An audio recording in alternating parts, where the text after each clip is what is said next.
중학교 1학년 생물 시간입니다. 첫 시간에 생물 선생님 하시는 말씀이 아직도 하나님이 천지를 창조하셨다고 믿는 돌대가리들이 있다, 이런 말씀을 하셨어요. 아이들이 다 저를 쳐다봤습니다. 제가 목사 아들이라는 걸 다 알고 있었기 때문에 얼마나 창피한지 하나님에 대한 믿음, 하나님의 말씀에 대한 믿음이 세상에서 조롱받는다는 것을 느끼고 받았던 충격은 대단히 컸습니다. 저는 운명적으로 목사가 되어야 될 사람처럼 그렇게 들었고 자랐기 때문에 더 그랬습니다.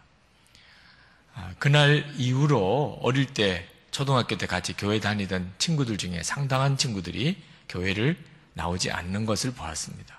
그럴 수밖에 없는 것이 학교 선생님이 하나님을 믿는, 또 천지 창조를 믿는 것이 돌대가리라고 말을 할 정도니까 저도 충격을 받았는데 그 아이들은 어땠겠습니까? 그때 받았던 충격, 복음이 무시당하는구나, 하나님이 조롱받는구나, 그러면서도 나는 여전히 교회를 다녀야 하는 이런 마음의 갈등과 고민이 저에게 굉장히 크게 다가왔었고 아마 굉장한 충격이었던 것이 지금도 그것이 선명하게 생각이 난다는 거죠. 저는 오늘 성경 본문을 읽으면서 그때 그 마음 아픈 기억이 다시 되살아나는 것 같았습니다. 유대 총독이 새로 왔습니다. 베스도라는 총독인데 이 베스도가 부임하면서 유대인들과 잘 지내보려고 유대 지도자들을 3일 만에 예루살렘을 찾아가서 만납니다. 그때 유대 지도자들이 베스도 총독에게 가장 강하게 요구하는 것이 감옥에 있는 사도 바울을 죽이라고 하는 무언의 압력이었습니다.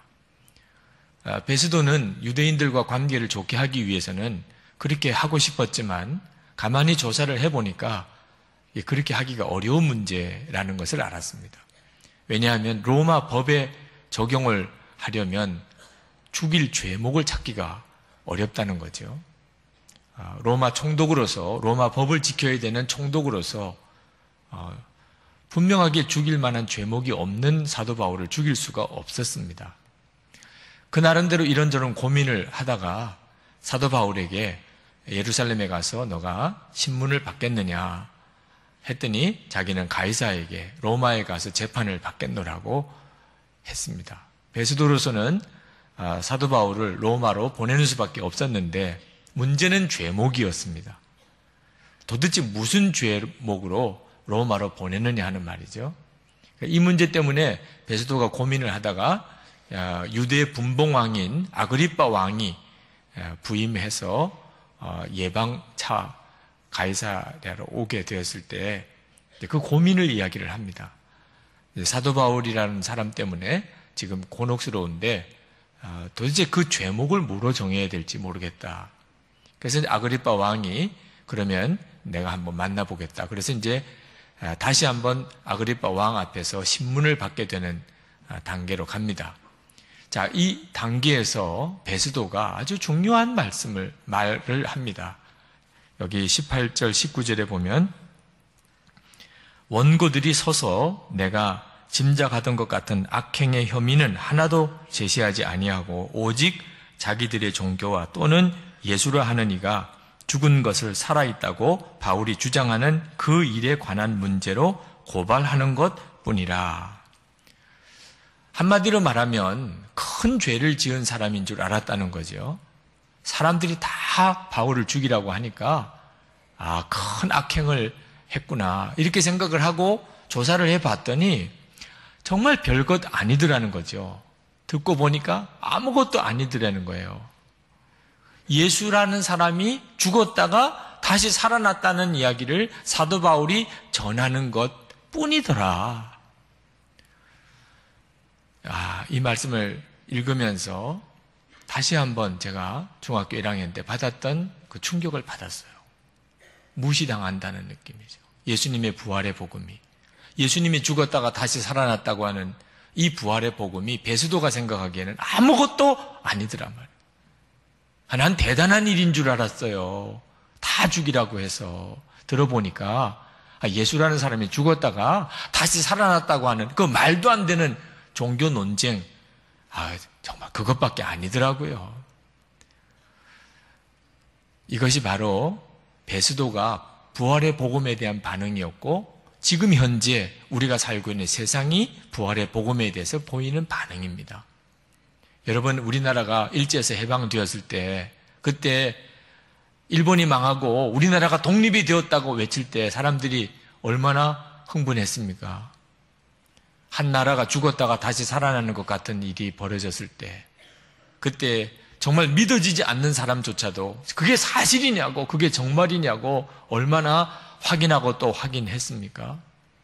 그런데 실제로 한 인생이 죽었다가 정말 죽었다가 다시 살아나는 부활, 모든 인류가 부활하게 되는 이 놀라운 구원의 복음을 듣고도 베스도는 아무것도 아닌 것처럼 생각하는 것, 이것이 충격이에요.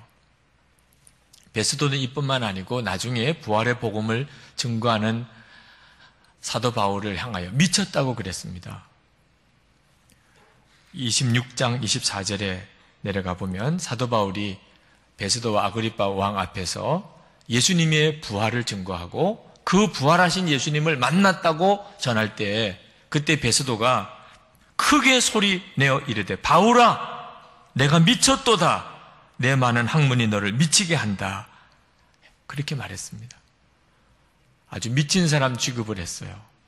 내가 미치지 않았으면 그렇게 똑똑하다는 너, 그렇게 사람들로부터 존경받던 너가 이게 무슨 꼴이냐? 감옥에 갇혀서 죽임을 당할 위협 속에 너 미치었으니 이렇지. 이런 취급을 받았습니다. 사도 바울은 벨릭스 총독에게서 2년 동안 억울하게 옥살이하고 새로운 베스도 총독에게는 완전히 무시당하고 아주 미친 사람 취급을 받았습니다. 이것은 사도 바울을 향한 것이겠습니까? 부활의 복음, 바로 부활의 복음 그것에 대한 세상의 반응인 것입니다. 여러분, 우리들이 살고 있는 세상에서 우리가 믿는다는 하나님, 그리고 예수 그리스도는 죽었다가 부활하신 온 세상의 구주시라고 말을 했을 때 세상 사람들이 충격받습니까? 관심도 없어요. 마음에는 전혀 믿지도 않고 관심도 없고 논쟁하고 싶지도 않아요. 잘 믿으세요? 당신들이나 잘 믿으세요? 그게 바로 세상이 가지고 있는 반응이에요. 한편으로는 마음에 완전히 무시하고 또 조롱하지요. 부활이 있대. 예수님이 부활했대. 말도 안 돼. 자, 그런 세상에서 우리가 하나님을 믿고 부활하신 예수님을 믿고 삽니다. 어떻게 믿음 지키고 살아갈 수 있습니까? 여러분은 어떻게 믿음을 지키고 살아가고 계시나요? 우리가 예수를 믿는다고 할 때 그것은 부활의 주님을 믿는다는 거죠. 그때 세상 사람들이 그렇게 반응하고 오는데 여러분은 어떻게 여러분의 믿음을 지키고 오셨나요? 부활하신 예수님을 만나는 것 외에는 방법이 없습니다. 부활하신 예수님을 만난 사람은 세상 사람들이 무시해도 조롱해도 상관없어요. 왜? 부활하신 예수님을 내가 분명히 아는데, 내가 만났는데 조금 더 위축될 것도 없죠. 그러나 예수님의 부활에 대해서 그냥 듣기만 한 사람은 그러면 절대로 세상에서 담대하게 믿음을 고백하고 선포하고 나아가지 못합니다. 여러분, 부활의 복음의 능력은 부활했다고 하는 사실을 아는 데 있는 것이 아니고 부활의 주님을 만나는 데 있는 것입니다. 베스도는 예수님의 부활에 대해서 들었지요. 그렇지만 베스도는 무시하고 조롱했습니다. 근데 사도 바울은 부활하신 예수님을 증거하기 위해서 자기에게 유익하던 모든 것을 다 배설물처럼 버리고 그리고 지금은 감옥에 갇혀 있어요. 그리고 죽을 지금 길을 가고 있는 겁니다. 도대체 사도 바울은 어떻게 되었길래 그렇게 할 수 있었죠? 부활하신 예수님을 만났기 때문입니다. 그래서 사도 바울은 로마서 1장 16절에 내가 복음을 부끄러워하지 아니하노니 이 복음은 모든 믿는 자에게 구원을 주시는 하나님의 능력이 됨이라고 외쳤습니다. 부활하신 예수님을 실제로 만난 사람이 아니면 이룰 수가 없지요. 베드로가 예수님 3번 부인하고 완전히 무너졌던 사람입니다. 근데 그가 순교자가 됐죠. 어떻게 그럴 수 있었습니까? 부활하신 예수님을 실제로 만났기 때문이죠. 도마는 의심 많은 도마라는 별명을 가질 만큼 부활의 예수님을 듣고도 전혀 믿지 못했어요. 예수님의 그 손가락의 못자국, 옆구리에 창자국, 손가락 집어넣어 보지 못하면 난 믿을 수가 없다. 그랬던 도마가 변해서 예수님의 복음을 증거하는 사도요, 순교자가 되었습니다. 어떻게 그렇게 되었죠? 부활의 예수님을 만났기 때문이죠. 스데반 집사는 돌에 맞아 죽으면서도 얼굴이 천사 같았어요. 어떻게 그럴 수 있었나? 스데반 집사에게 물어보면 부활의 예수님을 만났기 때문이에요. 돌에 맞아 죽어가는 그 시간에 부활의 주님이 일어서서 자기를 내려다보시는 것을 보고 그는 얼굴이 천사 같은 얼굴로 순교 사명을 감당할 수 있었습니다. 부활의 주님을 만난 사람은 인생이 완전히 바뀝니다. 세상이 어떻게 말해도, 무시해도 조롱해도 조금 더 흔들림이 없어요. 너무 분명하니까. 예수님의 부활, 그리고 지금도 함께 계시는 임마누엘 하신 예수님이 너무 분명하니까 흔들릴 이유가 없지요. 그러나 예수님의 부활을 그냥 전에만 들은 사람은, 그러면 실제로는 예수님의 부활을 무시하고 살게 됩니다. 세상 사람만 그런 거 아닙니다. 교회 다니는 사람 중에도 부활의 주님, 부활의 복음을 무시하고 사는 사람들이 많습니다. 부활하신 예수님, 지금도 나와 함께 계시다. 그걸 믿는다고 하면서도 싸움 하나를 해결 못하는 거죠. 그 말은 함께 계시는 예수님을 무시하는 게 아니고 뭡니까? 부활의 복음을 사실상 무시하는 거죠. 안 믿는 거죠. 부부 싸움부터 시작해서 교단 정치 싸움까지. 이게 뭡니까? 예수님의 부활을 실제로 안 믿는 거죠. 그건 부활하신 예수님을 만나지 못했다 그 말입니다. 부활하신 예수님은 지금도 교회 안에 분명히 살아 역사하십니다. 2000년 동안의 교회 역사가 증명해 주고 있어요. 초대교회 때 교회를 핍박하던 당시의 권력자들이 교회 금방 무너질 줄 알았어요.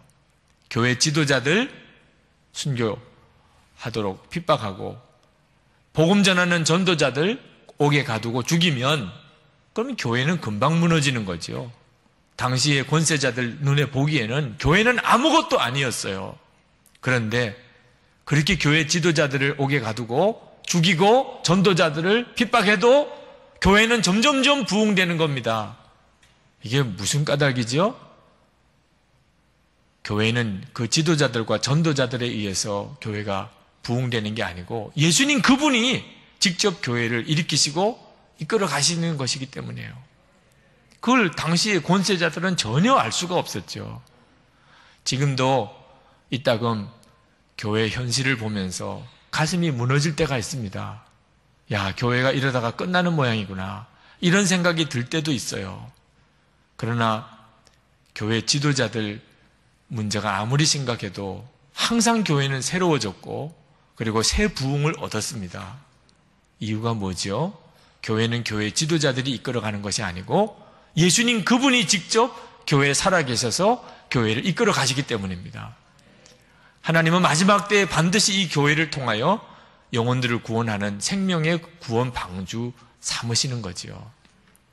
그러므로 성도 여러분, 세상이 여러분의 믿음을 조롱하고 그리고 여러분들을 무시할 때에 그때 더욱 살아계신 부활의 주님을 바라보시기를 바랍니다. 그러면 반드시 새 힘을 얻고 그리고 믿음을 지키고 그리고 세상을 변화시키는 사람이 됩니다. 사도 바울은 2년 동안 억울하게 옥살이하고 베스도 새 총독에게는 완전히 무시를 당했지만 그러나 사도 바울은 오히려 당당했어요. 항상 함께 계시는 예수님 때문입니다. 자, 여러분은 그러면 부활하신 예수님 바라보고 사십니까? 나는 정말 부활하신 예수님을 바라보는 사람인가? 여러분, 한 가지만 가지고 점검해 볼 수 있어요. 나는 사람의 칭찬과 비난에 대해서 정말 이제는 자유해졌는가? 그거 보면 알 수가 있어요. 이 사람이 부활하신 예수님을 바라보는 사람인지 아닌지. 저는 어려서부터 지금까지 정말 사람들의 칭찬을 많이 들으면서 자라고 살아왔습니다. 그것은 자랑이 아니고 사실은 저의 부끄러움이기도 해요. 제가 사람들이 칭찬할 만한 그런 사람이라면 그러면 자랑스러울 수도 있겠지만 사실은 어려서부터 영악했다는 뜻이죠. 저는 목사의 아들로서 사람들, 교인들 칭찬받으며 살아야 되는 그런 말을 귀에 못이 박히도록 들었어요. 학교 가면 선생님, 동네는 이웃 사람들, 교회는 교인들, 목사의 아들로서 사람들의 평가는 저에게 생명과 같이 중요한 것이었어요. 칭찬 들으며 살아야 했습니다. 그래서 어떻게 하면 칭찬 들을 수 있나? 그것도 연구해 보니까 다 길이 열리더라고요. 네, 어른들은 이러면 칭찬하는구나. 선생님은 이러면 칭찬하는구나. 이렇게 하면 사람들이 좋아하는구나. 그래서 어릴 때부터 사람들의 칭찬, 평가에 목을 메고 살았습니다. 그러다 보니까 평생 좋은 소리 듣고 살았어요. 착하다, 모범생이다, 아주 성실하다, 그런 소리 듣고 자랐습니다. 그러나 사실은 제 마음의 내면에는 칭찬 들어야 된다는 두려움 때문에 그렇게 산 겁니다. 칭찬 들어야 저는 삶의 의미가 있는 사람이 되었어요. 사람의 칭찬, 사람의 평가가 저의 모든 것이었어요. 근데 담임 목사가 되고 나니까, 이렇게 또 나이가 들고 나니까 이 칭찬에 문제가 생겼습니다. 담임 목사가 되면 이제 누가 칭찬해줘요? 그동안에는 항상 저보다 위에 어른이 계셨습니다. 전도사 때는 목사님이 계셨고, 부목사 때는 담임 목사님이 계셨고, 젊은 목사 때는 연세 많으신 목사님들이 계셨어요. 근데 지금은 누가 저를 칭찬해줘요? 저는 칭찬 들어야 사는데 이제는 누구로부터 칭찬을 받아야 돼요? 그러다 보니까 담임 목사가 되고 나이가 들고 난 다음에도 교인들의 칭찬에 목이 마른 겁니다. 누가 나 칭찬해주는 사람 없을까? 나중에는 저희 부교육자들, 그들의 칭찬에 대해서 또 목이 마른 거예요. 나를 좀 칭찬해주지 않을까? 그러나 그 칭찬은 더 이상 저를 기쁘게 하지 못했어요. 칭찬은 위의 권위자가 아래 권위자에게 하는 것입니다. 아래 권위자가 위의 권위자에게 하는 칭찬은 사실은 엄밀한 의미에서 칭찬이기가 어렵지요. 아부일 수도 있는 것이고 진위를 알기가 어렵습니다. 항상 이것이 진짜일까? 이것이 진짜일까? 담임 목사가 되고 나니까 힘들어요. 칭찬받아야 사는데, 그래야 만족이 되는데 이제는 내가 칭찬을 해줘야 되는 위치에 들어간 겁니다. 이 딜레마를, 이 제 내면의 고민을 주님이 해결해 주셨어요. 그래서 주님을 바라보는 눈을 뜨게 해 주심으로 해결해 주셨어요. 이 세상에는 사람의 칭찬만 있는 것이 아니고 우리 주님의 칭찬이 있다는 사실을 알게 되면서부터, 그전에는 알았지만 막연했죠. 살아계신 주님, 부활의 주님, 지금도 함께 계시는 주님을 진짜 만나기 전에는 하나님의 칭찬, 예수님의 칭찬은 다 막연한 것이에요. 그건 실제가 아니에요. 그러니까 사람의 칭찬에 목을 매는 거죠. 그런데 실제로 예수님을 바라보는 눈이 뜨이고 나니까 사람의 칭찬이 아무것도 아니게 됐어요. 사람의 칭찬과 비교할 수 없는 진짜를 발견하고 나니까 더 이상 사람의 칭찬에 막 목마르지 않게 되었습니다. 읽지 않았습니다만 23절 이하 말씀을 읽어보면 아그리빠 왕 앞에서 사도 바울이 재판을 받는 장면이 나옵니다. 그때 아그리빠 왕과 아내 왕후 베니게 아주 위엄을 갖추고, 왕과 왕후니까 위엄을 갖추고 등장합니다. 왕관을 쓰고 그리고 왕의 외투를 입고 그리고 아내 베니게는 5m 길이의 땅에 끌리는 긴 옷을 입고, 베스도 총독은 로마 권위의 상징인 자색 망토를 걸치고 천부장과 고위 군 지휘관들을 대동하고, 그리고 정말 위엄을 갖춘 그런 재판장을 마련합니다. 누구도 그 앞에 서면 오금이 저릴 만큼 그런 대단한 권위로 보이죠. 그 앞에 사도 바울은 죄수의 몸으로 섭니다. 얼마나 비교가 돼요. 아그리빠 왕과 사도 바울 얼마나 비교가 돼요. 사람들의 눈에 보기에는 얼마나 비교가 돼요. 여러분 같으면 어느 쪽에 서고 싶습니까? 사람의 평가에 목을 매는 사람은 아그리빠 왕 같은 사람 되고 싶지, 사도 바울과 같은 사람 되고 싶은 사람 누가 있겠어요? 그러나 아그리빠 왕의 처지가 어떻습니까? 실상이 뭡니까? 그는 꼭두가시 왕입니다. 실권은 아무것도 없어요. 로마의 정책에 의해서 유대인들의 마음을 무마시키려고 그냥 형식적인 왕을 세워놓은 겁니다. 그러니 총독이 오니까 왕이 가서 아련하는 거죠. 그런 신세의 왕입니다. 버니게, 왕후 버니게는 또 누굽니까? 아내라고 말하기도 부끄러워요. 누나예요, 누나. 친남매 사이에 부부가 되었어요. 버니게라는 여인, 참 기가 막힌 복잡한 사연의 여인입니다. 상당히 부도덕한 여인이에요. 2번이나 결혼에 실패한 여인입니다. 남매가 부부로 사니 사람들의 말이 오죽 많겠어요. 그러나 왕의 권위로 그걸 누르고 살아요. 하나님 눈에 보시기에는 어떻습니까? 정말 지옥 갈 자예요. 그 영혼이 비참한 사람입니다. 그런데 거기다 왕관 씌워놓고 왕의 외투를 입혀놓은들 그게 무슨 소용이 있냐 말이에요. 하나님의 눈에 보기에 아그리빠 왕과 사도 바울, 도대체 누가 귀하지요? 누가 존귀한 자지요? 여러분, 사람의 눈의 평가에만 매이면 결코 하나님이 축복하는 길, 그 삶 살지 못합니다. 그 아그리빠 왕과 베스도 총독 앞에서 죄수의 몸인 사도 바울이 뭐라고 했는 줄 아십니까? 사도행전 26장 29절에 보면 오늘 내 말을 듣는 모든 사람도 다 이렇게 내가 결박된 것 외에는 나와 같이 되기를 하나님께 원하나이다. 얼마나 당당해요. 자기는 지금 죄수입니다. 자기 앞에는 왕이 있어요. 그런데 나처럼 되기를 원합니다. 예수님, 살아계신 예수님, 부활의 주님, 그 주님을 바라보는 사람에게만 있을 수 있는 당당함이죠. 세상이 우리를 조롱하고 무시하고 하나님을 믿지 아니하고 부활의 주님 거들떠 보지도 않는 그 세상에서 여러분들이 어떻게 부활의 주님 신앙 고백하며 살아갑니까? 예수님 만나셔야 합니다. 주님 바라보는 눈을 뜨셔야 합니다. 사람의 칭찬과 비난만 의식하는 자는 절대로 하나님 뜻대로 살 수 없습니다. 성도 여러분, 어떤 때 세상은 우리를 무시합니다. 하나님 인정하지 않습니다. 부활의 복음 관심도 없습니다. 그러나 분명히 알아야 합니다. 하나님은 아무것도 하지 않으시는 하나님 아니십니다. 하나님은 정말 놀라운 일을 그때 이루어 가십니다. 요셉이 2년 동안 억울하게 옥살이 했습니다. 사실 그러나 그 기간이 요셉이 총리가 되는 기간이 되었고 사도 바울도 2년 동안 억울하게 옥살이 했지요.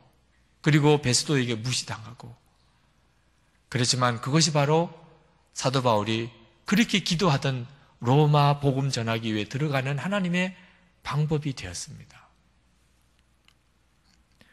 세상에서 믿음이 무시당한다고 절대 조급해하지 마시기 바랍니다. 그때 더욱 주를 바라보십시오. 주님은 여러분을 만나 주십니다. 어떻게 부활의 주님을 내가 만날 수 있을까? 성경이 정확한 답을 가르쳐 주고 있어요. 십자가 복음은 나는 죽고 예수로 사는 복음입니다. 나는 죽고가 분명해야 하는 거죠. 예수님과 함께 이미 우리는 죽었다는 사실을 정말 믿으면, 그러면 예수님은 지금도 살아계셔서 나와 함께 계신 것을 분명히 보여주시겠다고 약속하셨어요. 고린도후서 4장 10절 11절을 한번 같이 읽어보실까요? 우리가 항상 예수의 죽음을 몸에 짊어짐은 예수의 생명이 또한 우리 몸에 나타나게 하려 함이라. 우리 살아있는 자가 항상 예수를 위하여 죽음에 넘겨짐은 예수의 생명이 또한 우리 죽을 육체에 나타나게 하려 함이라. 아멘. 여러분, 사람의 칭찬과 비난에 흔들리지 아니하고 더욱 지금도 살아계신 예수님을 바라보면서 축복의 길, 믿음의 길, 승리의 길을 가시게 되기를 축원합니다.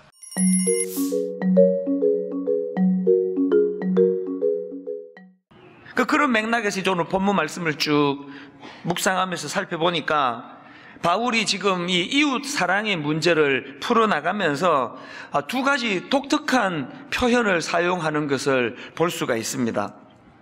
그래서 저는 오늘 그 사랑을 설명하면서, 이웃 사랑을 설명하면서 그 바울이 왜 이런 표현을 사용하고 있는지에 대한 그 문제 제기 형식으로 오늘 본문을 좀 풀어보려고 합니다.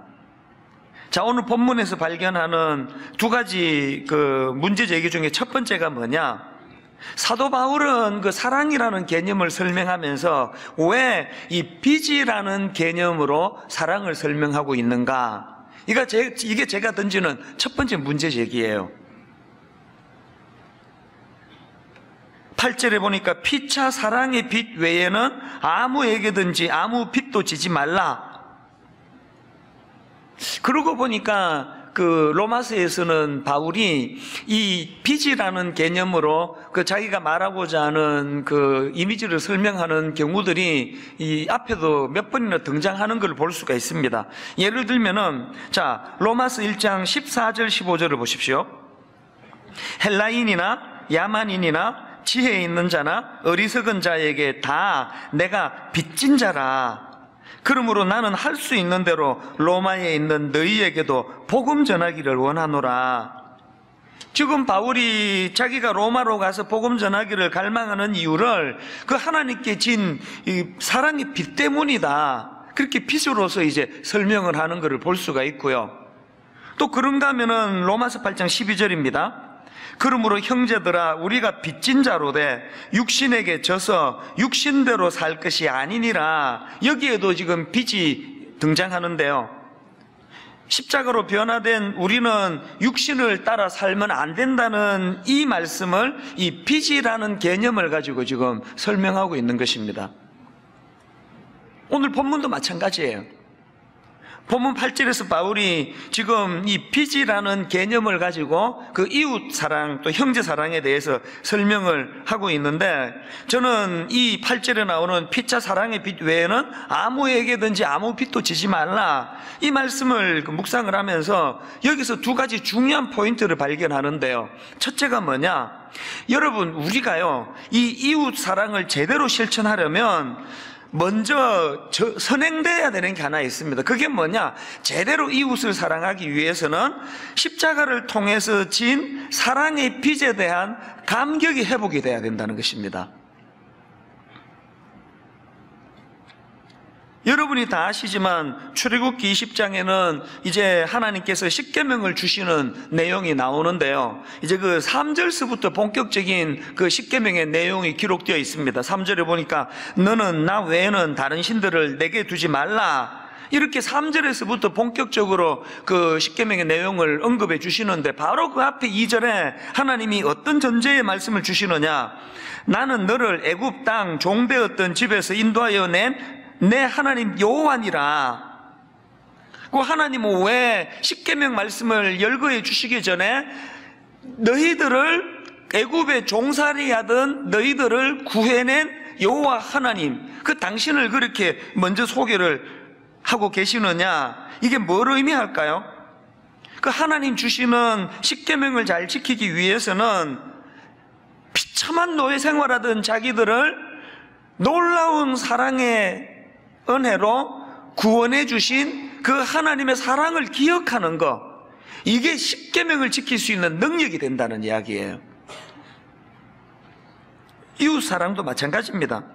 요한일서 4장 10절 11절에도 보니까 사랑은 여기 있으니 우리가 하나님을 사랑한 것이 아니요 하나님이 우리를 사랑하사 우리 죄를 속하기 위하여 화목 제물로 그 아들을 보내셨습니다. 사랑하는 자들아, 하나님이 이같이 우리를 사랑하셨은즉, 이 원리를 가만히 한번 보세요. 하나님이 이같이 우리를 사랑하셨은즉 우리도 서로 사랑하는 것이 마땅하도다. 이 흐름을 아시겠습니까? 우리 내면에 먼저 하나님이 이같이 우리를 사랑하셨은즉이라는 그 사랑에 대한 감격이 회복이 되어야 그 감격의 힘으로 할 수 있는 게 이웃사랑이라는 것입니다. 이런 의미에서 우리는 이 은혜에 대한, 사랑에 대한 감격, 이 사랑의 빚에 대한 감격이 자꾸 되뇌어져야 됩니다. 로마서의 구조가 그렇다고 뭐 수없이 말씀을 드리지 않습니까? 지금 오늘 본문을 포함한 12장부터 16장까지 적용이 가능하기 위해서는 1장부터 11장에 나오는 그 놀라운 하나님의 사랑, 그 사랑에 대한 감격이 용솟음 쳐야 된다는 겁니다. 그렇기 때문에 여러분, 로마서 5장 6절, 우리가 아직 연약할 때에 기약대로 그리스도께서 경건하지 않은 자를 위하여 죽으셨도다. 로마서 5장 8절, 우리가 아직 죄인 되었을 때에 그리스도께서 우리를 위하여 죽으심으로 하나님께서 우리에 대한 자기의 사랑을 확정하셨느니라. 로마서 8장 38절, 내가 확신하노니 사망이나 생명이나 천사들이나 권세자들이나 현재의 일이나 장래의 일이나 능력이나 높음이나 깊음이나 다른 어떤 피조물이라도 우리를 우리 주 그리스도 예수 안에 있는 하나님의 사랑에서 끊을 수 없으리라. 그 용서 안 되는 그 며느리를 마음에 품고 계속 그렇게 괴로워하고 그 며느리를 묵상하지 말고 하나님의 사랑을 묵상하라는 거예요. 로마서 5장 6절, 로마서 5장 8절, 우리가 아직 연약할 때, 우리가 아직 죄인 되었을 때에 그 하나님이 내게 먼저 베풀어 주신 그 놀라운 사랑에 대한 감격이 회복이 되면은 용서의 문제는 능력이 생기면 가능해진다는 거예요. 그래서 막 로마서 5장을 묵상하고 막 묵상해도 안 되면은 우리 어머니처럼 로마서 8장을 통째로 외워버리세요. 우리 어머니가 그 며느리 용서가 안 돼가지고 8장을 외운 건 아니고요. 내 안에서 용서할 수 없는 그 실력이 없는데, 내 안에 용서할 수 있는 에너지가 없는데, 그 용서할 수 있는 에너지의 공급은 내게 주신 그 하나님의 사랑, 이 사랑의 빛, 사랑의 빛에서부터 이게 나온다는 그 말씀이거든요. 그런가 하면은 저는 오늘 8절에 나오는 그 피자 사랑의 빛 외에는 아무 빛도 재지 말라, 이 말씀을 묵상하다가 발견하는 또 한 가지 포인트가 있는데요.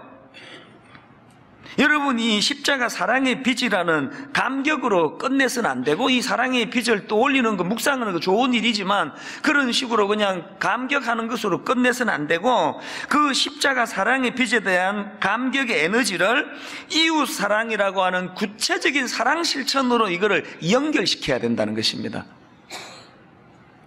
예전에도 제가 한번 소개해 드린 적이 있는데요, 정신과 전문의가 쓴 책입니다. 혼자 잘해주고 상처받지 마라. 이 제목 하나가 얼마나 이게 강력하게 와닿습니까? 우리 모두는 다 죄성을 가져가지고요, 이 굴레를 벗어날 수 없는 거 아닙니까? 혼자 잘해주고 상처받지 마라. 이 제목도 너무 와닿는데요, 그것도 목차에 보니까 이제 혼자 잘해주고 상처받지 마라는 그런 그 큰 명제를 던져놓고 저자가 그 목차에 이런 내용들이 있습니다. 혼자 상처받는 일은 그만둘 때가 됐다. 또 그 다음에 목차가 또 이것도 있습니다. 조금은 이기적이어도 괜찮다. 제가 이 책을 읽은 지가 좀 오래돼가지고 그 내용을 어떻게 전개했는지는 기억이 안 나지만, 그런 한 가지 책 안 읽어도 또 올려지는 게 뭡니까? 세상이 주장하는 거는요, 그 혼자 잘해주려고 상처받지 마라. 왜 네 혼자 그렇게 맨날 손해보고 퍼주고 그러고 왜 혼자 상처받느냐? 그렇게 상처받기 싫으면 너무 그렇게 잘해주지도 마라. 이기적으로 살아라. 이게 세상이 가르쳐주는 지혜 아닙니까? 사실 그러고 보면요, 성경의 주장도 똑같습니다. 성경도요, 혼자 잘해주고 상처받지 마라, 이게 성경이 우리에게 주시는 강력한 메시지예요. 그런데 혼자 잘해주고 상처받지 마라라는 이 명제는 세상이나 성경이나 똑같은 내용이지만 접근 방법은 완전히 달라요. 세상은요, 혼자 잘해주고 상처받지 않기 위해서 니도 상대방한테 너무 잘해주지 마라, 이기적으로 살아라, 이게 세상이 제시하는 해법이라면 성경이 제시하는 해법은 그게 아니에요. 성경은요, 네가 상처받지 않기 위해서는 이미 받은 사랑의 빚으로, 이미 받은 그 사랑의 빚을 생각하면서 사랑하라는 거예요. 이 다른 말로 하면은 상대방에게 행하는 사랑의 행위는 이미 내가 받은 사랑을 되갚는 것이라는 개념으로 접근해야지, 내가 줬으니까 나도 받아내야 되겠다 이렇게 접근하면 안 된다는 그 말씀이에요. 이 차이를 아시겠습니까? 예를 들어 볼게요. 가끔씩 이 담임 목사님들을 만나서 대화를 해보면은요, 종종 이런 말씀들을 하세요. 자기 목회에 제일 힘든 게 부교역자다, 그런 이야기를 종종 제가 듣습니다. 그 당회가 제일 힘들다, 이거하고 두 개가 좀 막상막하예요. 이 성도님 목회하는 건 상대적으로 되게 쉽대요. 그래서 이 부교역자 때문에 상처를 받는 경우가 많다, 그런 이야기를 종종 듣거든요. 저는 그런 얘기를 들을 때마다 나는 부교역자 때문에 상처받는 일이 없는데 난 속으로 그렇게 생각을 하거든요. 그건 왜 그러냐 하니까 분당 우리 교회 부목사님들은 막 하나같이 인격적으로 너무나 훌륭한 분들만 모였기 때문이 아니에요. 저도 어떨 때 엄청 괘씸해요. 근데 이렇게 사랑으로 잘해주는데 어떻게 이럴 수가 있냐. 지금 당사자들이 앉아있으니까 지금 자신있게 이야기하기 어렵습니다. 이거 잘해주기는 딴 교회 가면은 막 이게 세게 얘기하는데, 전 저대로 진짜 영화도 보여주고, 어떨 때는 막 또 용돈도 주고, 밥도 사주고, 어떨 때는 내가 진짜 이거 이렇게까지 할 필요가 있나 할 정도로 너무 잘해주거든요, 제가. 라고 생각하고 있습니다.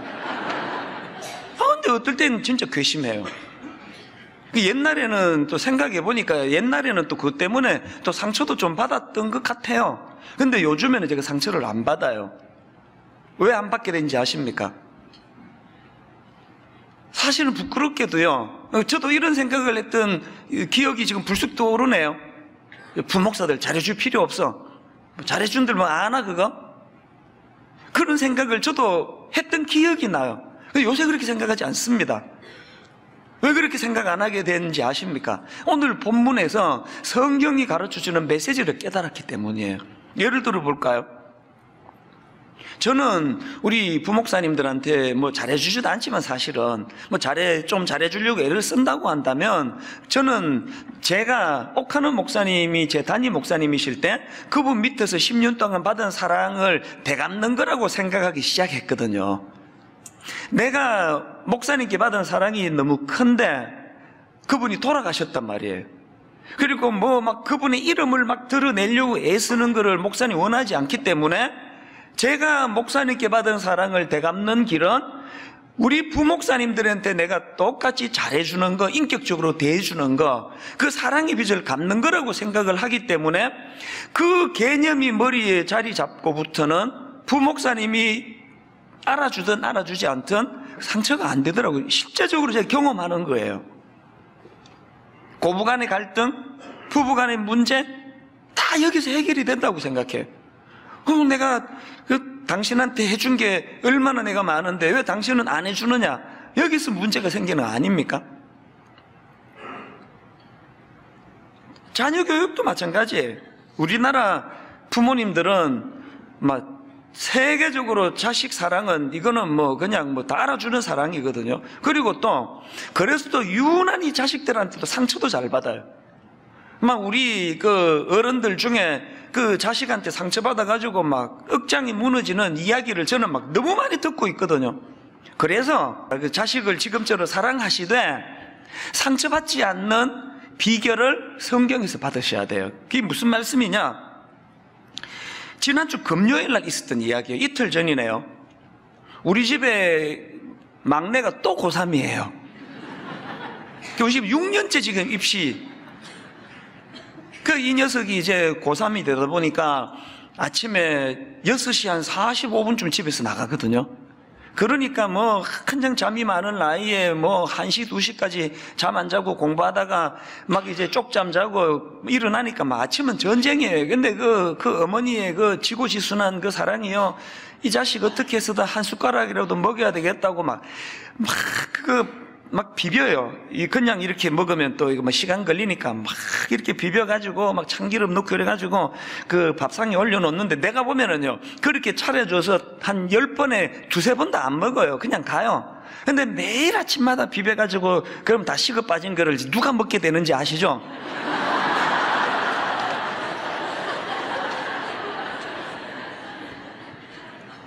그날 금요일도요, 맛있게 비빔밥을 해가지고 놓고 갔는데 얘가 뭐 시간이 없으니까요, 숟가락도 못 대고 그냥 갔습니다. 그래서 다 가고 이제 그거 이제 받아가지고 이제 제가 이제 또 이제 먹는 거죠. 밥을 먹다가 돌을 씹었어요, 돌을.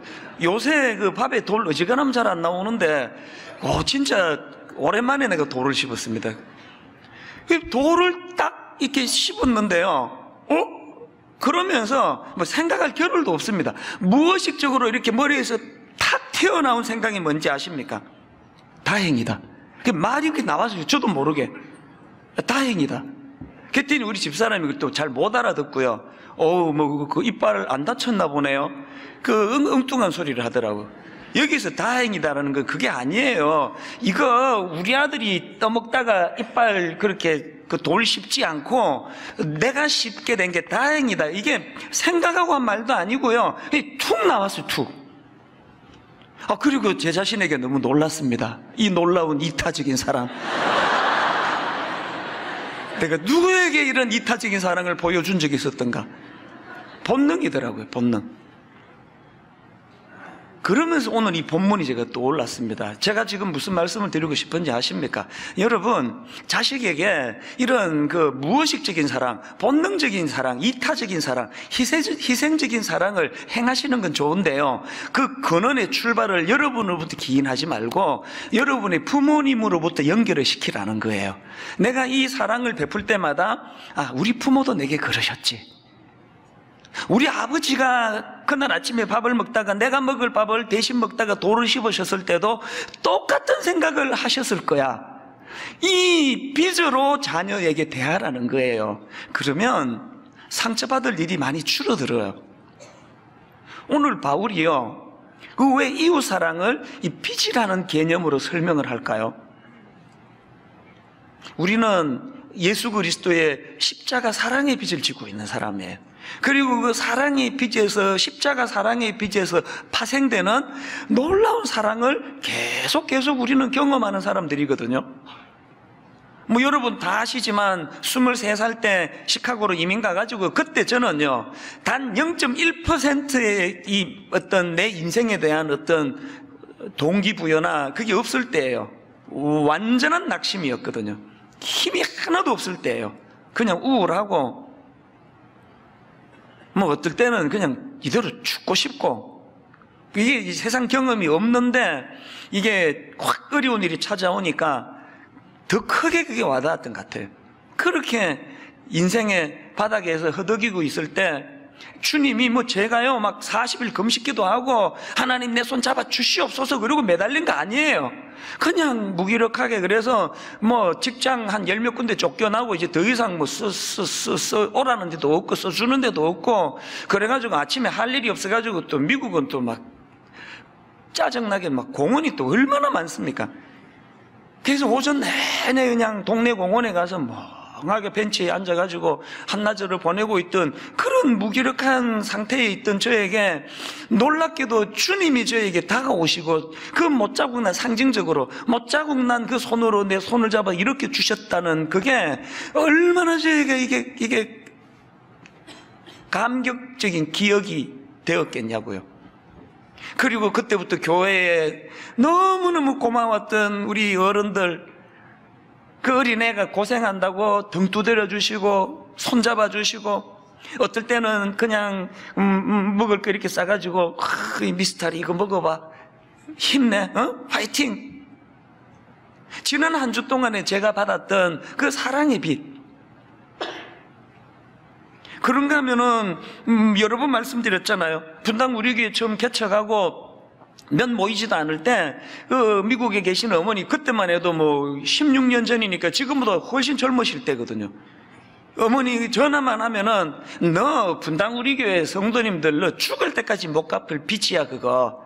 그 분당에 내가 들어보니까 그 좋은 목사님이 엄청 많다 그러대. 그 좋은 목사님이 많은데 너같이 어리버리한 그 초보 목사, 그 교회를 찾아주는 그 성도들이 얼마나 고마워요. 우리 어머니는 날 왜 그렇게 생각하시지? 너 늘 그 성도님들에 대하여 평생 못 갚을 그 빚으로 그 생각해야 된다. 이렇게 매끄럽게 말씀하시는 것도 아니에요. 그냥 이렇게 툭툭 던지시는데 그게 너무 지난주 마음속에서 정말 그 맞는 말씀이시다. 그러다가 또 한 가지 마음이 뜨거워졌던 게 송림 중고등학교. 여러분 그 개척 초기에 이 어눌한 목사가 초보 담임 목사의 그 성도 조금 모이는 그런 저희들에게 이 강당을 빌려주시고 지난 16년 동안 학교가 부당하게 이런 뭘 요구하는 게 한 번도 없었거든요. 그래가지고 사실 그 이사장님이 오해도 많이 받으신다는 얘기를 제가 듣습니다. 이런 말들을 막 한대요. 분명히 뒷거래가 있을 거다. 그 뒷거래 없이 저렇게 잘해줄 리가 있나? 그런 이야기를 오해를 많이 받는데요. 여러분 안 그러고 저렇게 잘해줄 리가 있나라는 그런 오해를 받는다는 게 뭘 이야기합니까? 분당 우리 교회가 이 송림 중고등학교에 받은 그 은혜는요, 그 사랑은요, 그 빚은 못 갚아요. 송림 중고등학교가 이런 사랑의 빚을, 사랑을 베풀지 않았으면은 무슨 수로 우리가 이런 은혜로운 교회가 될 수 있었겠냐고요.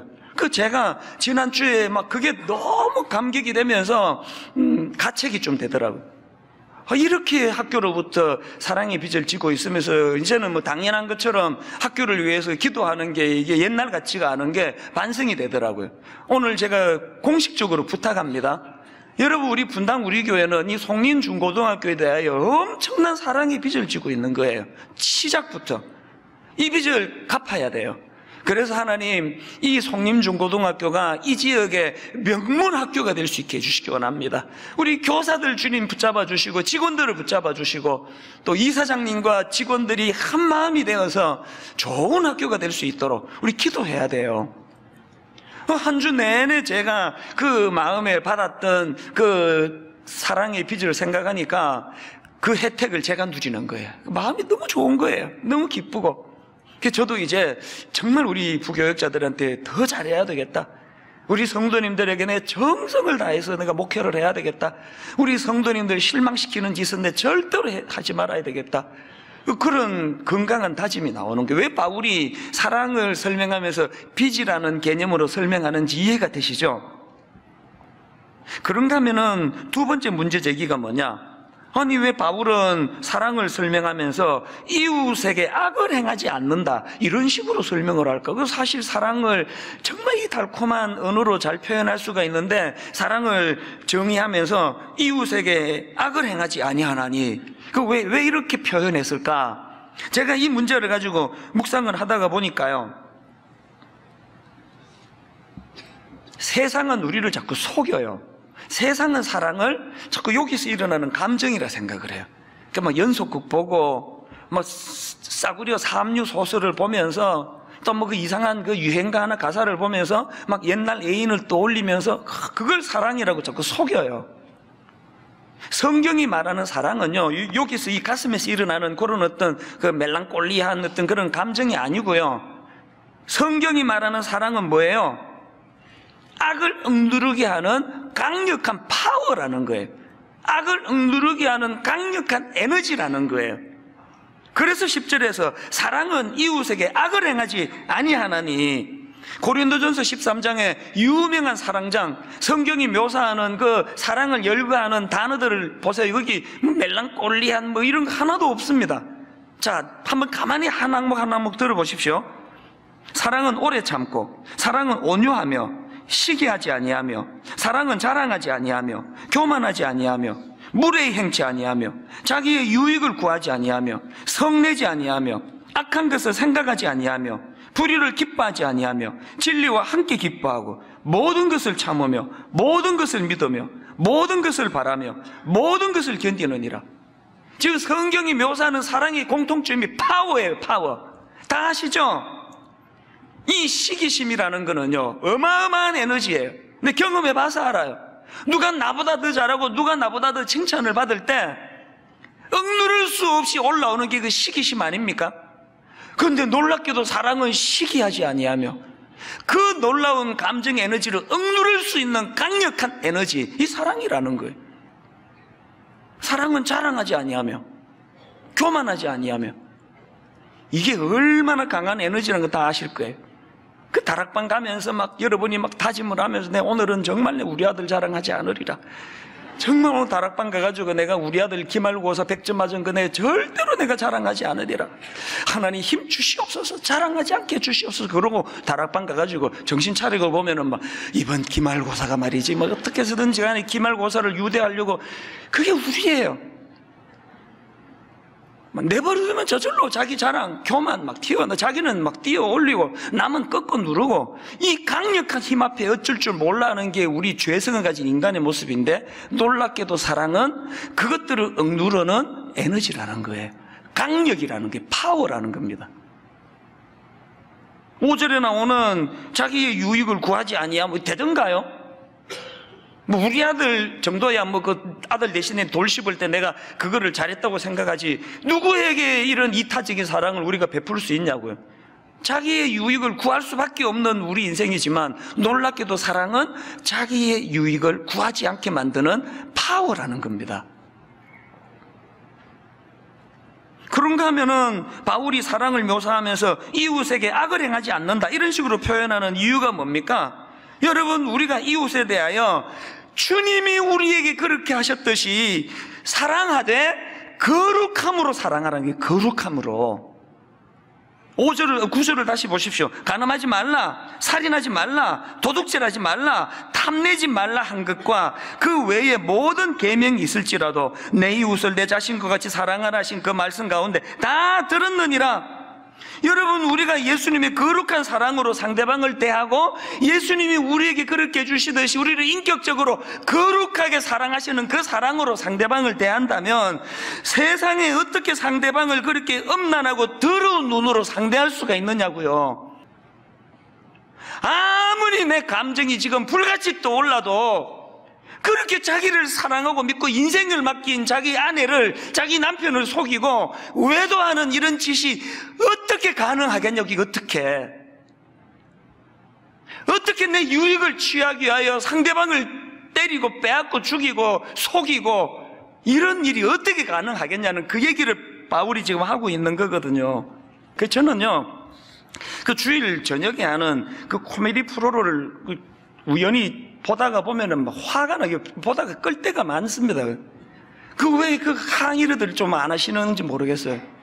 이게 뭐 코미디라는 게 막 전부 그 여자들을 가지고 막 그냥 거기 출연하는 분들을 보면 안쓰러워요.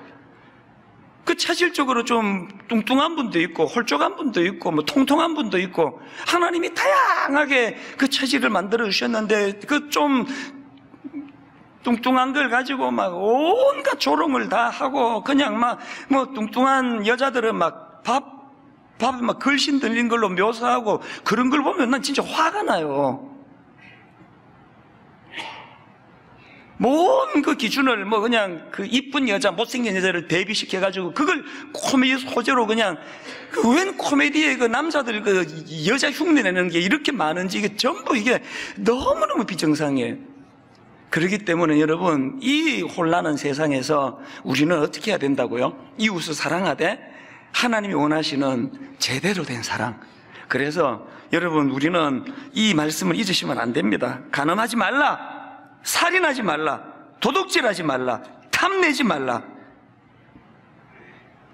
우리가 이웃을 사랑하되 어떻게 사랑해야 된다고요?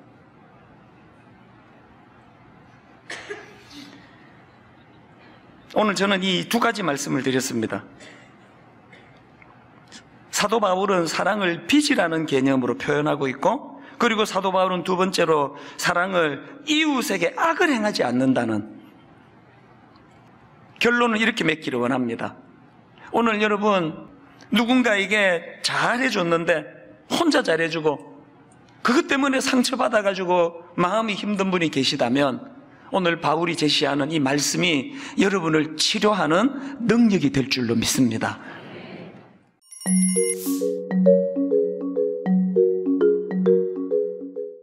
출애굽기 34장은요 하나님 앞에 패역한, 하나님을 배신한 이스라엘 백성을 하나님이 다시 사랑하시는 장면이에요. 그들을 용서하시고 그들을 품어주시는 장면이죠. 그런데 오늘 본문 말씀 5절에 여호와께서 구름 가운데 강림하사 그리고 그와 함께 거기 서서 선포하실세 이렇게 되어 있는데 여기에 동사가 3개가 나옵니다. 저는 이제 성경을 이렇게 볼 때, 말씀을 준비할 때 우리 성경 2개와 영어 성경 2개를 다른 버전을 놓고 이렇게 보게 되는데 영어식의 표현이 어떤 때는 이렇게 와닿는 경우들이 있어요. 여기에 강림하사 came down, 하나님께서 내려오셨다는 거예요. 서서 과거형으로 stood라고 되어 있고요, 선포하시고 proclaimed라고 되어 있는데 영어식의 표현이 훨씬 더 능동적으로 이렇게 저에게는 와닿았어요. 아, 하나님께서 우리들에게 이렇게 다가오셨구나, 그리고 선포하셨구나. 제가 영성훈련을 인도하면서 교인들에게 종종 그런 얘기를 합니다. 여러분들의 사랑을 연습해 보세요. 그런데 중요한 것은 사랑은 기다리는 것이 아니라 여러분들이 찾아가는 것입니다. 우리들이 정말 힘든 게, 우리들 사랑해서 힘든 게 뭐냐면 누군가 우리를 사랑할 때를 기다리지만 우리들이 사랑하려고 먼저 다가가지 않는다는 거죠. 그런데 하나님께서는 우리들에게 다가오셔서 선포하셨어요. 이것이 하나님의 사랑의 속성이에요. 그리고 어떤 것을 선포하셨냐면 6절 말씀에 보니까 여호와께서 그의 앞으로 지나가시며 선포하시되 여호와라 여호와라 자비롭고 은혜롭고 노하기를 더디하고 인자와 진실이 많은 하나님이라. 이건 많이 들어본 이야기 아닙니까? 시편에 보면, 성경에 보면 하나님에 대한 이런 이야기들이 참 많이 나오고 있어요. 여호와는 자비로우시고 은혜로우시며 노하기를 더디하시고. 왜 성경은 이 말씀을 그렇게 해서 반복하고 있을까요? 하나님은 이런 분이시다, 이런 분이심을 선포하고 이런 분이심을 알리고 싶은 거예요. 자, 오늘 여러분들과 함께 몇 가지 단어를 이야기하려고 해요. 저는 설교할 때 여러분들에게 히브리어나 헬라어 이런 원어를 가지고 잘 설명하지 않습니다. 제가 모르는 게 아니에요. 저 신학교 다니면서 배웠어요. 라틴어도 배우고 헬라어도 배우고. 근데 여러분들한테 얘기해야 모르잖아요. 그리고 들어도 잊어버리잖아요. 그래서 잘 안 해요. 그래서 이렇게 풀어서 설명을 하는데 오늘 이 단어 정도는 여러분들이 알았으면 좋겠다. 히브리어의 단어입니다. 먼저 들어본 분도 있을까요? 헤세드라고 하는 말입니다. 뭐라고요? 헤세드. 자, 헤세드라는 말을 기억하시고 또 이와 비슷한 단어인데 하눈이라고 하는 말이에요. 뭐라고요? 하눈. 그리고 라훔. 헤세드, 그 다음에 하눈, 라훔이라고 하는 말을 여러분들 기억하세요. 물론 내일 또 잊어버리실 걸 알아요. 또 반복할 거니까. 자, 이 헤세드라고 하는 말이 하나님에 대한 속성, 하나님의 사랑과 자비하심, 은혜로움을 이야기할 때 성경에서 헤세드라고 이야기하거든요. 이 말이 무려 구약에서만 246번이 나오고 있습니다. 굉장히 중요하다고 하는 말이죠. 그런데 이 말을 우리나라 말의 한 단어로 설명할 수 있는 단어가 없습니다. 그래서 설명이 필요해요. 이 헤세드라고 하는 말은요, 이런 의미를 가지고 있어요. 대가를 바라지 않고 주는 것을 말할 때 이것을 헤세드라고 말하는 하나님의 사랑입니다. 그러니까 우리의 행위에 상응하지 않는 거예요. 우리의 행위의 대가에 따른 것이 아니라 하나님이 그냥 주시고자 원하시는 사랑, 그것을 헤세드라고 말을 합니다. 시편 25편 7절이 좋은 예가 될 것 같아요. 다윗이 이렇게 이야기합니다. 여호와여, 내 젊은 시절의 죄와 허물을 기억하지 마시고 주의 인자하심을 따라, 여기 인자하심이 헤세드입니다. 주께서 나를 기억하시되 주의 선하심으로 하옵소서. 여호와여, 다윗이 이야기하는 거예요. 나의 젊은 시절의 죄와 허물을 기억하지 마옵소서. 왜냐하면 하나님 그거 기억하시면 내가 하나님의 사랑과 인자하심을 받을 자격이 없는 거예요. 하나님 그러하니 제 과거의 죄와 허물을 기억하지 마시고 하나님의 인자하심 헤세드를 따라 나를 기억하여 주옵소서. 이것이 다윗의 기도였어요. 오직 하나님의 인자하심이 아니고는 내가 하나님의 사랑을 받을 만한 자격이 없는 거예요. 굉장히 역설적인데요, 자격이 없기 때문에 우리들이 자격을 얻은 거예요. 하나님, 내가 자격이 없으니 하나님의 사랑을 구합니다. 그때 우리들이 하나님의 사랑을 얻을 자격을 얻는 거예요. 오늘 여러분들이 여기에서 예배를 드리는 것이 헤세드예요. 여러분들의 자격으로 예배 드리는 것이 아니에요. 여러분들에게 주어진 여러분들의 가정과 자녀들과 부모, 이 모든 것이 헤세드예요. 여러분들의 노력으로 된 것이 아니에요. 우리들이 숨을 쉬고 살아있는 이 순간, 이 모든 것이 헤세드예요. 하나님께서 해를 주시고 달을 주시고 바람을 주시고 비를 주시고 우리들에게 주신 이 모든 것들이 헤세드예요. 우리의 자격으로 주어진 것이 아니라고 하는 말이에요. 그래서 시편 기자는 이 헤세드, 하나님의 사랑을 알고 그렇게 이해하는, 여호와께 감사하라, 그의 인자하심이 영원함이로다. 그렇게 하나님을 찬양하지 않을 수 없는 거예요. 우리들이 흔히 착각하는 잘못된 신앙이 있어. 하나님의 사랑을 우리들이 받아들이지 못하는 이유가 무엇이냐면 공로주의를 생각하는 거예요. 그게 무슨 말일까요? 우리들이 어떤 공로를 쌓아서 우리들이 어떤 자격을 갖추면 하나님의 사랑을 받을 수 있을 것이라고 생각해죠. 그래서 하나님의 인자하심과 사랑이 우리들 가운데 오지 못해요. 왜? 우리는 어떤 자격으로도 하나님의 사랑을 받을 만한 사람이 아니기 때문이죠. 또 헤세드는 헌신과 희생이라고 하는 의미로 쓰여지기도 합니다. 폴 밀러라고 하는 사람이 쓴 사랑하다 살아가다 라고 하는 책이 있는데, 그 책에 보면 헤세드를 이렇게 표현합니다. 제가 한 문장 읽어드릴게요. 헤세드란 헌신과 희생이 결합된 말이고 일반적이면서, 여기가 중요합니다, 출구 전략이 없는 사랑이다. 출구 전략이 없다는 거예요. 여러분, 차를 타고 가다가 고속도로를 가다 보면 엑싯이 있어요. 빠져나가는 거죠. 언제든지 빠져나갈 수 있는 길이 있는 거예요. 그런데 하나님의 사랑 헤세드는 출구 전략, 엑싯이 없어요. 하나님이 우리를 사랑하시려고 작정하신 이 사랑, 신학적으로 표현한다면 아가페의 사랑일 수 있고요, 우리들이 조금 비슷하게 비유한다면 부모가 자식을 사랑하는 그 사랑과 같은 거예요. 여러분, 자식들 다 사랑하죠? 여러분들 자식이 학교에서 공부 잘해서 1등하면 자랑스럽죠. 그러나 1등을 하지 못해도 사랑스러운 겁니다. 자랑스러운 것과 사랑스러운 건 다른 것이죠. 이름을 대면 알만한 유명한 기독교계의 유명한 분이 있어요. 제가 이 방송으로 나가기 때문에 실명을 거론 못하는데 몇 주 전입니다. 저하고 대화를 하면서 저는 그분에게 그런 아픔이 있을지 몰랐어요. 너무나 모범적인 신앙인이기 때문에 그 신앙인의 가정에 어떻게 저런 어려움이 있을까. 딸 때문에 너무너무 힘들었던 거예요. 중학교 때부터 딸은 가출을 일삼았고요, 그 딸 때문에 너무 힘든데 하도 가출을 하다 보니까 가출하는 부모들 모임이 이렇게 생겨서 가출하는 딸 잡아오기, 이런 방법도 이제 생길 만큼 딸이 가출을 한 거예요. 중학교, 고등학교, 어느 날 이 아버지의 마음 가운데, 아이고, 나간 저 자식 그냥 죽으면 좋겠다, 그렇게 힘들었던 거예요. 그런데 그 딸이 가출을 했는데 나가서 죽으면 좋겠다고 생각했던 그 딸 때문에 밥도 못 먹고 잠도 자지 못하는 자신의 모습을 보면서 내가 딸을 사랑하고 있구나 라는 생각을 하게 되었대요. 딸에게 한 번은 물어봤대요. 딸아, 너 뭐가 그렇게 불만이냐? 딸이 이렇게 대답했대요. 아빠 존재 자체가 불만이야. 아버지가 딸에게 그런 말을 들어야 되는, 그 아픔 가운데도 딸을 잊지 못하는, 딸이 집을 나가면 밥을 먹지 못하고 잠을 자지 못하는 아버지의 마음, 그게 헤세드예요. 출구 전략이 없는 사랑. 그리고 이 하나님의 인자하심 가운데는 짝을 이루는 단어들이 몇 개가 성경에 꼭 등장합니다. 이런 말이에요. 영원함이로다, 신실하다. 하나님의 인자하심이, 하나님의 자비하심이 영원함이로다, 신실하시도다. 우리를 향한 하나님의 사랑. 그래서 이 사랑을 받은 우리들은 하나님의 이 충만한 사랑을 우리들이 찬양하고 감사할 수밖에 없는 거예요. 그래서 시편을 읽다 보면 무릇 주의 인자는 커서 하늘에 미치고 주의 진리는 궁창에 미치도다. 그가 표현할 수 있는 최고의 표현을 가지고 하나님을 예배하고 찬양하는 장면들이다. 이것이 하나님의 사랑을, 하나님의 고백을 받아들인 사람들의 모습이에요.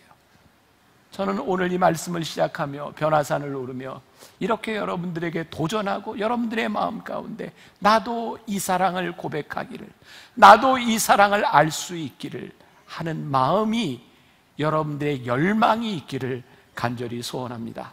이제 이 하나님의 사랑을 이야기하는 헤세드와 더불어서 이 한운 그리고 라훔이라고 하는 말을 우리들이 조금 더 생각해 보겠습니다. 이 한운이라고 하는 말 앞에 엘 한운, 엘이라고 하는 말은 히브리어의 하나님이라고 하는 말이에요. 엘 한운, 하나님의 자비하심. 이 말은 어떤 의미를 가지고 있냐면 하나님께서 허리를 구부리셔서 우리의 부르짖음을 들으신다는 거예요. 출애굽기 22장 26절에 보니까 내가 만일 이웃의 옷을 전당 잡거든 해가 지기 전에 그에게 돌려보내라. 하나님께서 이스라엘의 부르짖음을 들으시고 그것으로 끝난 것이 아니라 하나님께서 이렇게 행하라고 우리들에게 말씀하세요. 저는 오늘 새벽에도 이 말씀을 가지고 어머니 기도실에서 기도하면서 하나님, 이 사랑이 무엇인가요? 저에게 와줬던 건 그런 마음이었어요. 제가 지지난주에도 설교했고 제가 선교사들에 대한 이야기를 여러분들에게 참 자주 합니다. 그들이 그들의 삶을 그렇게 살 수 있었던 이유, 이 조선 땅에 와서 이 조선 사람들과 함께 그렇게 살다 죽을 수 있었던 이유는 그들을 향한 하나님의 사랑이 고백되었기 때문에 그 사랑이 그들로 하여금 그런 인생을 살아가게 만들었구나. 또 여기 이 라훔이라고 하는 말은요, 어머니의 태, 자궁이라고 하는 의미를 가지고 있어요. 우리 어린아이가, 아기가 어머니의 태중에 있으면서 완벽하게 보호함을 받잖아요. 여러분, 다윗이요, 하나님의 인자하심을 이야기할 때 무슨 생각을 했을까요? 전 지난 여름에 우리 청년들과 함께 유대 광야를 갔어요. 거기를 가면서 다윗이 도망을 다녔던, 수년 동안 사울왕에게 쫓겨다녔던 엔게디 광야를 보았어요. 사울이요 몇 년을 쫓겨다녔어요. 그런데 엔게디 광야가 그렇게 넓은 광야가 아니에요. 그냥 높은 데 올라가서 여기 광야하면 보이는 것이 광야예요. 다윗이요 3년을 넘게 사울왕에게 쫓겨다니며 하나님이 보호하셨던 그 사랑을 느꼈을 것이 라훔이었어요.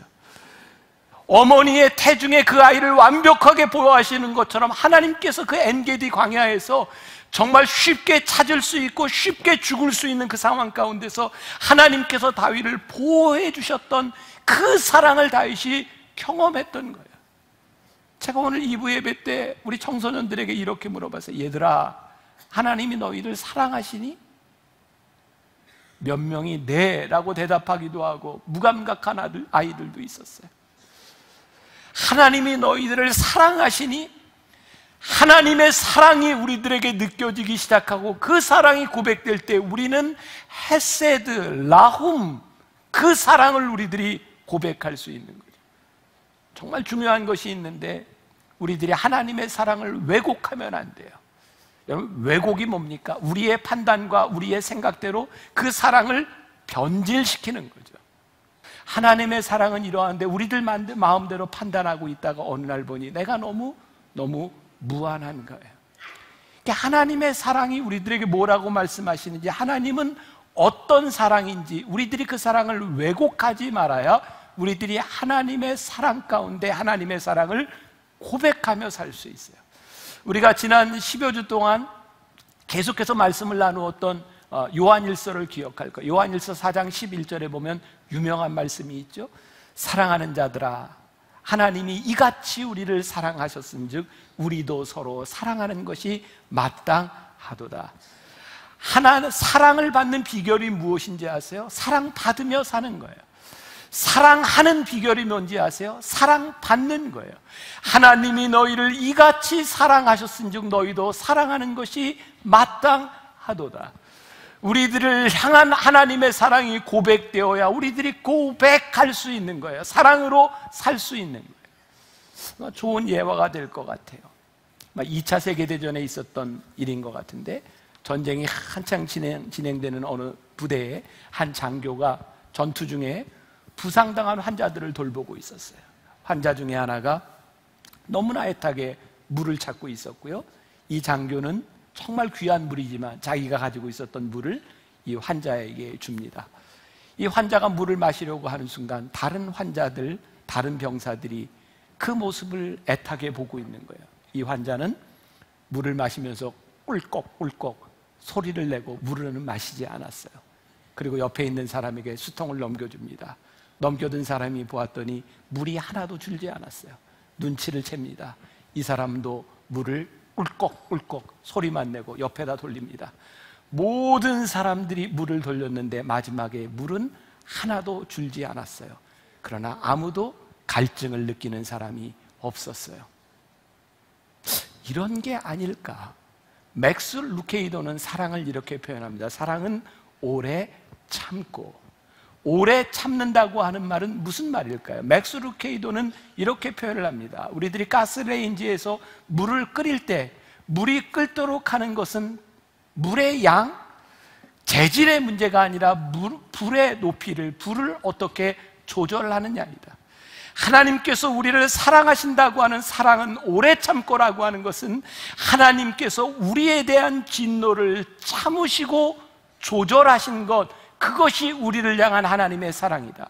주께서는 너희를 대하여 오래 참으셨다고 베드로서는 이야기하고 있어요. 만일 주께서 우리들에 대하여 진노를 참지 않으셨으면 우리들은 어떻게 되었을까? 그래서 마태복음 18장에 보면 예수님께서 비유로 말씀하세요. 빚진 자와 회개하는 어떤 왕에 대한 이야기죠. 얼마나 빚을 많이 지었는지 이 사람이 도저히 갚을 수가 없어요. 왕에게 이 사람은 이렇게 이야기를 합니다. 그 종이 엎드려 절하며 이르되 내게 참으소서 다 갚으리이다. 흥미롭죠? 나에게 참으소서, 용서해 주십시오, 자비를 베푸소서, 이렇게 이야기하는 것이 아니라 나를 참아주소서, 나를 참아주소서. 그때 이 왕은 그의 빛을 탕감해주죠. 맥스 루케이도는 이 오래 참음에 대하여 이렇게 말을 합니다. 인내는 길게 늘어선 줄에서 오래 잘 참는 정도의 덕목 그 이상이다. 인내란 하나님의 은혜가 우리에게 올 수 있도록 길에 깔린 붉은 양탄자와 같은 것이다. 만일 인내가 없었더라면 자비도 없었을 것이다. 하나님께서 우리들에게 오래 참아주신 그 사랑은 붉은 피, 예수님의 피를 우리들에게 깔아주시며 우리들에게 참아주셨던 그 사랑이에요. 그런데 이 빚을 탕감받은 이 사람이 단지 100데나리온 빚진 자가 왔을 때 그 빚을 갚으라고 목을 쥐어 틉니다. 이 사람이 이렇게 외칩니다. 나에게 참아주소서 갚으리이다 하되 허락하지 아니하고 이에 가서 그가 빚을 갚도록 옥에 가두거늘. 이 이야기를 들은 왕이 당황스럽습니다. 나는 너에게 이렇게 참아주었는데 너는 그렇게 참을 수 없었더냐. 하나님의 사랑을 가슴에 담지 못하고 살면 그 가슴에 하나님의 사랑이 없으면 우리들에게서 사랑이 나오지를 않아요. 하나님께서 우리들에게 베푼 사랑을 우리들이 이해하지 못하고 우리들이 깨닫지 못하면 그 사랑을 알 수 없어요. 제가 지난주에 유럽에서 한인들을 위한 그런 집회를 인도하고 왔어요. 제 앞에 설교하던 어떤 목사님이 이런 이야기를 하더라고요. 그분이 전도사 시절에 여기 구리에 가면 교문이라고 있죠. 교문리 한 30년도 더 된 일입니다. 거기 전도사 시절이었대요. 그 교문 교회에 한 교인이 등록을 했는데 그 동네에서 제일 사는 갑부가 등록을 했답니다. 근데 그 갑부에게는 아들이 있었는데 3대 독자였대요. 이 아들이요 고3이 되어서 이제 시험을 볼 때였는데 이 아들은 늘 부모한테 오토바이 사달라고 그렇게 졸랐던 모양이에요. 근데 오토바이를 안 사주고 그렇게 버티다가 고3 시험을 보고 난 다음에 이 아들에게 선물을 해줬어요. 여러분 30여 년 전에 250cc 오토바이, 그건 굉장히 귀한 겁니다. 아들에게 250cc짜리 오토바이를 선물해 줬는데 1시간 만에 이 아들이 그 오토바이 몰고 나갔다가 교문 사거리에서 전봇대를 들이받고 두개골이 함몰되어서 즉사했어요. 그 죽은 아들을 앞에 놓고 엄마가 가슴을 치면서 후회하더라는 거예요. 내가 저걸 왜 사줬을까? 내가 저걸 왜 사줬을까? 그 아들이요 오토바이를 사주지 않는 엄마 아빠를 얼마나 원망했을까요? 그러나 오토바이를 사주지 않는 엄마 아빠의 마음은 어떤 마음이었을까요? 저에게 그런 생각이 들더라고요. 우리가 하나님 아버지의 마음과 하나님의 마음, 하나님의 사랑을 알 때 비로소 우리는 우리의 인생의 형통을 경험하는데 하나님이 우리를 사랑하시기 때문에 우리들에게 베푸시는 일이 무엇인지를 아버지의 마음을 알게 되는데, 하나님 아버지의 마음을 알지 못하기 때문에 우리들이 형통을 경험하지 못하고 살아가는 거예요. 오늘 우리들이 경험하고 있는 힘든 일들, 어려운 일들, 내가 이해하지 못하는 일들 가운데서 우리는 형통이 아닌 아픔만을 경험하며 살아가는 것이 하나님의 마음을 우리들이 알지 못하기 때문이구나. 그리고 저에게 다가온 것이, 하나님의 사랑은 기쁨이구나, 하나님의 사랑은 기쁨이구나 라는 생각이 들었어요. 여러분, 하나님은요, 우리를 사랑하시는데 인격적으로 사랑하세요. 그런데 그 사랑이 일방적이에요. 어떻게 일방적인데 인격적일 수 있을까요? 하나님은 인격적이신데 우리들이 인격적이지 못해요. 우리는 하나님의 사랑을 배신해요. 인격적인 하나님은 우리의 인격이 아니라 하나님의 인격으로 일방적으로 우리를 사랑하시고, 하나님은 우리들에게 자비와 사랑을 베푸시며 그것을 기뻐하시는 분이세요. 하나님은 노하기를 더디하시는 분이세요. 일방적으로 우리를 사랑하시는. 예전에 우리들에게 많이 읽혀줬던 책이 있어요. 우리 마음을 아름답게 하는 101가지 이야기라는 책 기억하시는지 모르겠어요. 거기에 나오는 이야기 가운데 하나입니다. 국립묘지 현충원 앞에서 꽃을 파는 가게가 있었습니다. 그 옆에는 할아버지 한 분이 있었는데 길거리에서 꽃다발을 팔고 있었어요. 알고 보니 그 할아버지는 거지 노인이었고요. 알고 보니 이 꽃가게에서 팔았던 그 꽃을 사람들이 가져가서 이렇게 묘지 앞에 놓으면 할아버지는 그 꽃을 다 주워다가 다시 파는 사람이었어요. 그 꽃가게 주인의 아들이 그것을 보며 분개했어요. 아버지, 어떻게 저럴 수가 있어요? 남의 산소에 있는 꽃다발을 갖다 파는 사람이 어디 있어요? 근데 아버지는 아무 말도 하지 않습니다. 어느 날 눈이 많이 오는 날이었고 산소를 찾는 사람이 아무도 없었어요. 이 할아버지에게도 수입이 하나도 없었어요. 그날 아버지는 꽃다발을 하름 가지고 산소에 가서 묘지 앞에 꽃을 다 흩어놔요. 그리고 그 꽃다발을 주우러 가는 할아버지의 모습을 바라보며 빙그레 웃습니다. 웃고 있는 아버지의 모습을 바라보며 아들은 눈물을 흘려요. 아버지의 마음이 그 마음이었구나. 하나님은 우리를 인하여 기뻐하시는데요, 우리들이 가지고 있는 자격 때문이 아니라 우리를 바라보시며 우리의 부족함에도 우리를 기뻐하시고 우리를 바라보시며 기뻐하실 뿐만 아니라 잠잠히 우리를 사랑하시는 분이라고 말씀하고 계세요. 스바냐 3장 17절 말씀에 이런 구절이 있죠. 너의 하나님 여호와가 너희 가운데 계시니 그는 구원을 베푸실 전능자이시라. 그가 너로 말미암아 기쁨을 이기지 못하시며 너를 잠잠히 사랑하시며 너로 말미암아 즐거이 부르며 기뻐하시리라 하리라. 스바냐 기자가 고백했던 이 하나님 어떤 분이신가요? 우리 가운데 구원을 베푸신 그 하나님이 우리를 잠잠히 바라보시며 우리를 기뻐하신다는 거예요. 우리들은 종종 그렇게 생각하는지 몰라요. 하나님, 남들이 생각하는 것처럼 남들이 인정할 만큼 그렇게 우리를 좀 사랑해 주시면 안 되나요?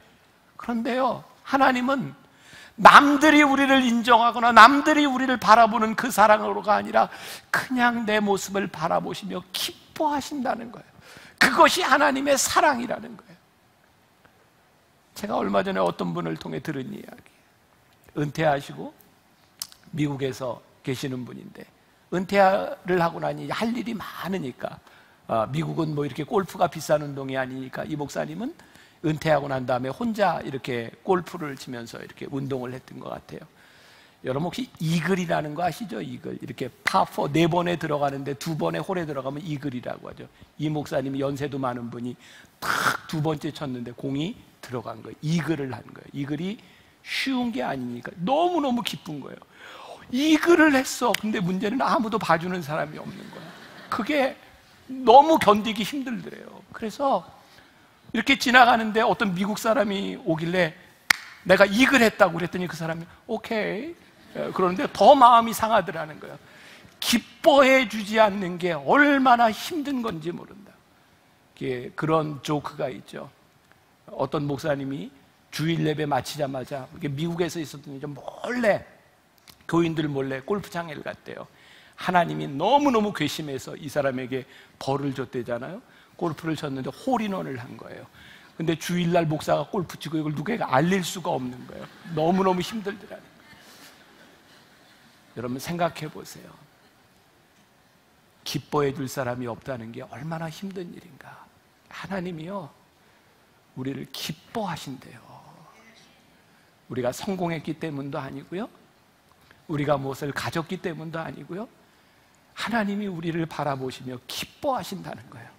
야, 지치리도 못난 나를 대학도 떨어지고 취업에도 실패하고 내가 집안에 있는 내 문제도 해결하지 못하는 나를 하나님이 기뻐하신다는 거예요. 내가 너를 보니 기쁘다. 내가 잠잠히 너를 사랑한다. 하나님이 우리를 지으시고 내가 얼마나 좋은지 몰라 심히 좋았다라고 말씀하셨던 그 하나님의 사랑.